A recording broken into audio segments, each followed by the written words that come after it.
All right, we are live. Hey everyone, welcome to the second episode of Xtable in the Lakehouse.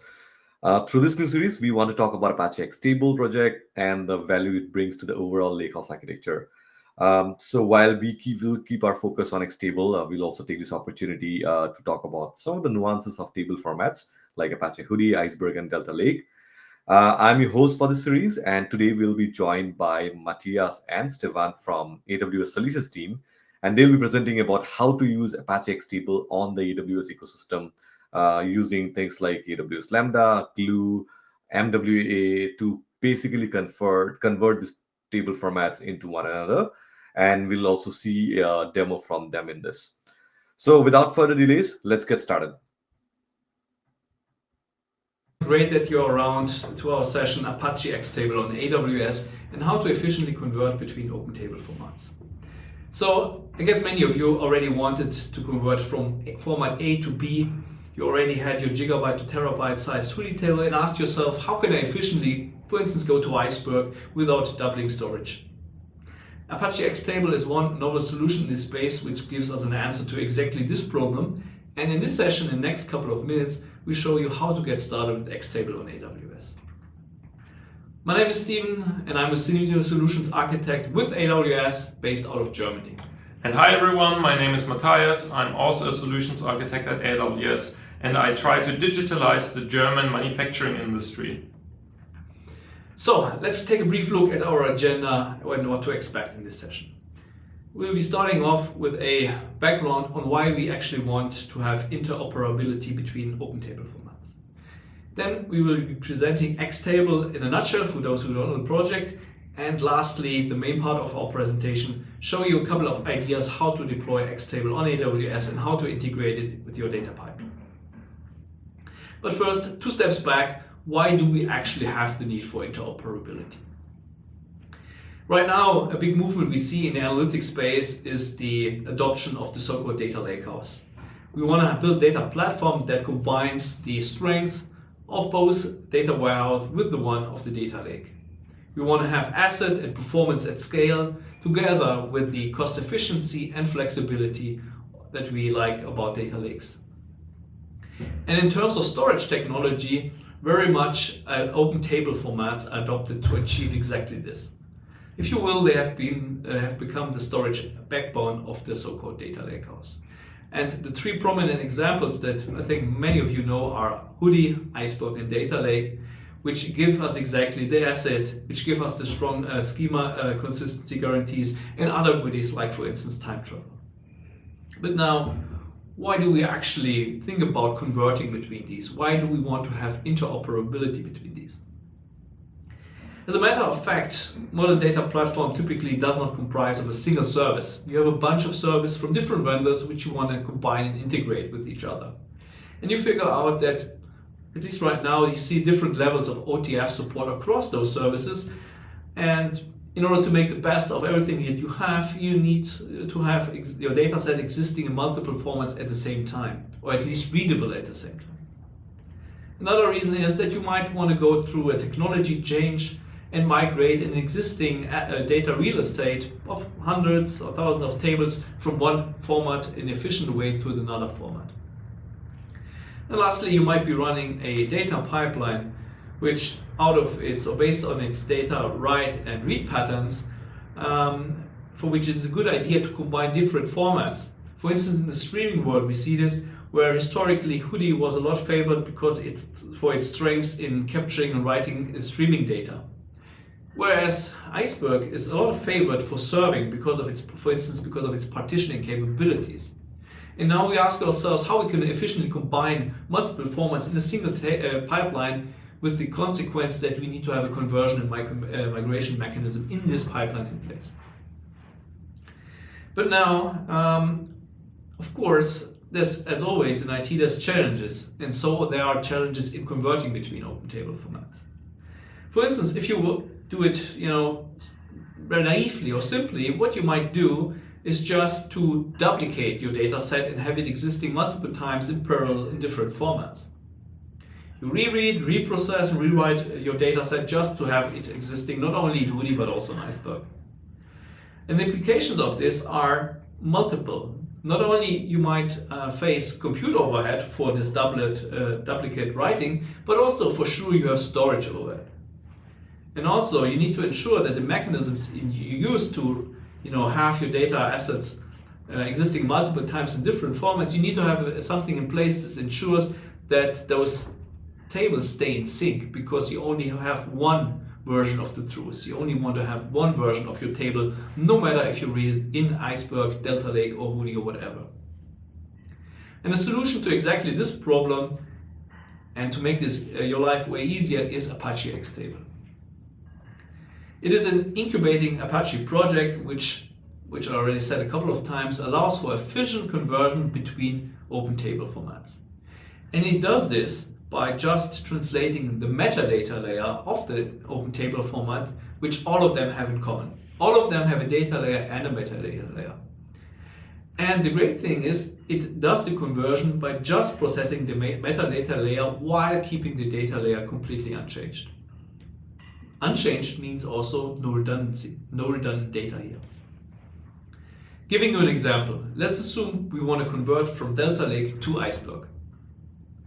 On the left-hand side, we see our Delta Lake table with the metadata layer on top, our Delta log folder, and the data layer at the bottom. What Xtable does now to make this table readable as Iceberg as well, it converts just the metadata layer, as you can see. It takes the Delta log folder and creates the Iceberg-specific metadata out of it. And the data layer stays completely unchanged and is reused. So we have just all of our existing data files remain to exist, and there's no duplicate versions of these, while our table becomes readable both as Iceberg and as Delta. Latest by now, you ask yourself, how can I actually run Xtable? How do I invoke it? How does this mechanism work? How does it look and feel? And in fact, it ships as a Java binary, a jar file which you can simply invoke, and to which you pass a configuration which describes the conversion mechanism. You specify, as shown here in this example, for instance, that your input source is Delta and you want to create a target format of Iceberg. And as you can see here in this YAML file, you can specify a list of target formats. You can, in one operation, convert multiple formats at the same time. And lastly, you provide it with a couple of data sets from where to read the source data. And for the AWS users amongst you, very good to know that Xtable can read directly from S3. But this has been a bit of theory so far. Let's look into now how can I deploy it in practice on AWS. Go to a more realistic example. And the first approach of using Xtable, which we want to show you, is what we call scheduled background conversion. We want to convert from one format to the other without changing our data pipeline in the first place. Why don't we want to do this? Maybe because we have just a sheer amount of different data pipelines, hundreds, thousands, where it's just a lot of overhead just to add this conversion step to each of them in a consistent way. Or we might use technology which just by the nature of things does not allow us to have an additional conversion step added. Now we want to build a mechanism which allows us for conversion without changing those data pipelines while recognizing all of those facts that I just mentioned. And what we want to build on, or to leverage, is the fact that on a modern data platform, we would assume to have a technical data catalog which tracks all of our tables, all of our OTF assets. And the mechanism that we want to build and propose is, what if we build a mechanism which detects the OTF tables in our catalog that we want to convert, and through a separate process, independently from our data pipeline, converts these from A to B. And do this, of course, with Apache XTable. And we've done this, and we have it ready to show you. So, Matthias, please show how you do this in practice. Great, thanks, Stefan, so far. It's demo time right now. And you can find everything explained in detail, including links to the source code in this blog post here. So you now have the chance to scan this QR code. But in essence, what this does is execute Xtable in a Lambda function and convert our datasets periodically into another format. we have done this, we have deployed this. Let's take a look into the AWS console itself. And as you can see, here we are in our S3 Lakehouse. In our Hudi table, we can see the Hudi metadata alongside our data files. And yeah, just a normal Hudi dataset, I would say. And if we go to Lambda and execute a test event, this then will scan for tables in Glue and detect the ones we tagged as convertible. With the converted metadata, we can now take a look back at our S3 table. This executes in about 500 milliseconds because we didn't have many changes to our data set at all. So the execution time is kind of bound to how much changes we had. This ran pretty fast. And as we can see, if we scroll down in our data set, we can see the metadata folder, which is the Iceberg metadata folder. And we can now query this data set in both target formats, Iceberg and Hudi. Let's take a look at this, what this did in our Glue data catalog. Alongside our source table, we can now see our target table converted. If we click on it, Apache Iceberg, let's give it a query with Athena, a managed Trino engine. It's currently running and it fetches the first 10 entries with respective columns and shows us here. All right, great. So we have our data set, we have converted it, we have queried it, but how did we get there? There are some things to configure, there are some things to deploy. Let's see how we did this. We, by the way, expect you to have a data set in S3 with your favorite open table format, in our case Hudi, and next you will also need to register your table in the Glue data catalog, as we already saw.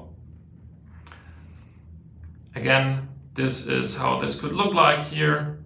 Source table, table Hudi.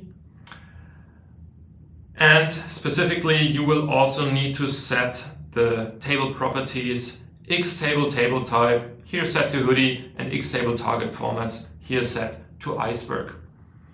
These are then the properties which your Lambda function will pick up and start the conversion based on them.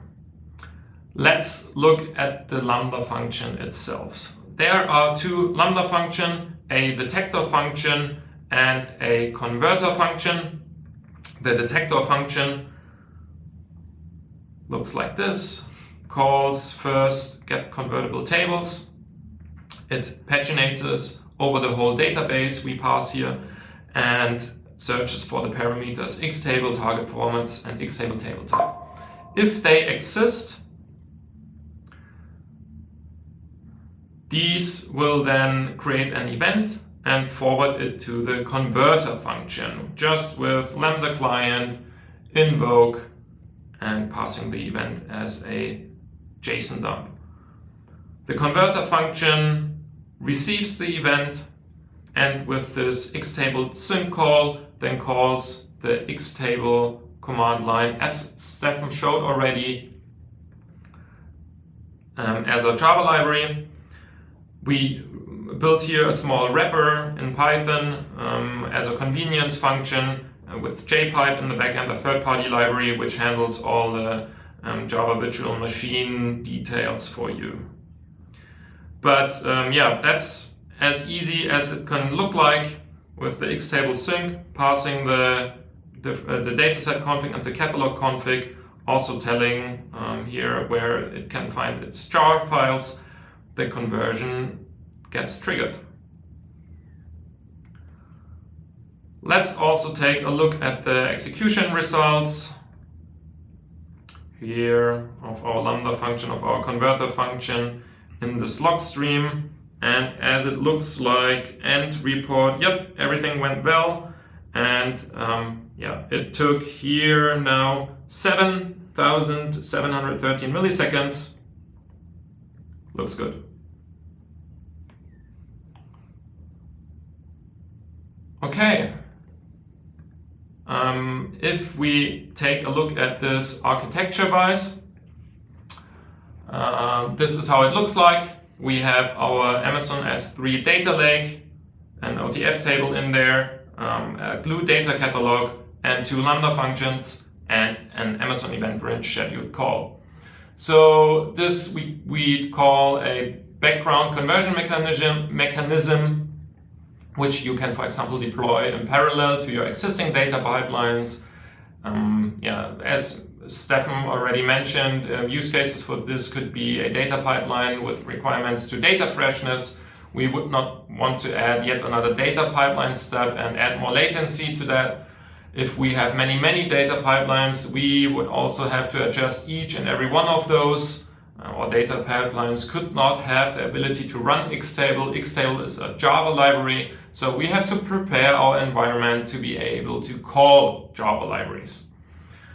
In our blog post, we also described how you can package and deploy this in a Lambda function, but yeah, more details in the blog post. AWS Lambda, by the way, if you have not heard it, is a serverless compute environment where you only have to define your function and some configuration options alongside of it. In addition to your execution environment, for Xtable, the Lambda function, you need 3 other components. As already mentioned, the Lakehouse itself, your S3 bucket, of course, right? Your data needs to be stored somewhere, and you need the tables to be discoverable. You will need another component, a data catalog. In this case, the AWS Glue data catalog. In the catalog itself, you will need to tag these tables in a way so that the table detection component with Xtable knows which tables to pick up and then is able to translate to another format. And last but not least, you will also need a trigger. And Stefan, by the way, is going to propose another solution for this trigger. But right now here we are using an Amazon event bridge in combination with a scheduled call, which periodically then triggers the Lambda function. Amazon event bridge, by the way, is a serverless event bus that helps you receive, filter, and transform, route, or deliver events, but can also generate scheduled events, like in our case. Wrapping this all together, going front to back. An AWS Lambda function, the detection function, seeing on the left, gets triggered every X minutes by event bridge. It discovers table in the Glue data catalog, reads all the necessary metadata about each table, like the storage location in S3, source and target formats, and then calls another Lambda function, the conversion function, seen on the right, where Xtable converts the OTF metadata into our target format. By the way, Xtable is also able to communicate with Glue directly, so a Glue table is then written, table converted, as we saw in our demo, back to the Glue data catalog, and of course also the data and metadata files are written to S3. As already mentioned, here we wrote a blog post about all this. You can find the QR code on the right. You have the chance now to scan it. You will find a CDK stack also in a GitHub repository, which you can deploy that whole solution for with nearly no time effort.